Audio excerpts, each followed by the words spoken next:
আসসালামু আলাইকুম sir. Sir আমি ওই যে আপনার বাড়ির কাজটা করে দিছিলাম, ওইখানে কিছু টাকা বাকি ছিল, তো আপনি বলছিলেন যে দিবেন। ও আচ্ছা, হ্যাঁ।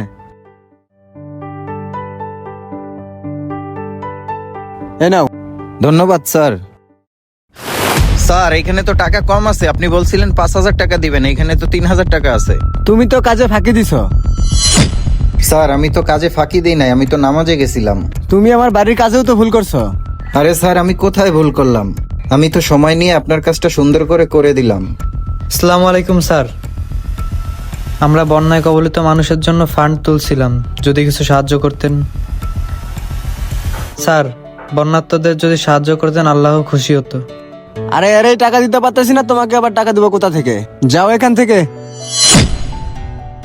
এই ভাই শোনো, এই নাও, এইটা আমার পক্ষ থেকে। ভাই ধন্যবাদ, আল্লাহ আপনার ভালো করুক। আরে তুমি তো এতক্ষণ আমার সাথে টাকার জন্য তর্ক করলা, আর তুমি তার 1,000 টাকা দিয়ে দিলা। স্যার সবার আগে মানুষের বিপদে পাশে দাঁড়ানো উচিত, আর এতে আল্লাহ অনেক খুশি হয়।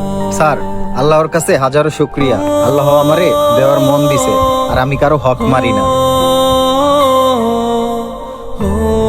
বন্ধুরা এই ভিডিও থেকে কে কি বুঝলেন কমেন্ট করে জানাবেন এবং ভিডিওটি ভালো লাগলে শেয়ার করে দিবেন। ধন্যবাদ।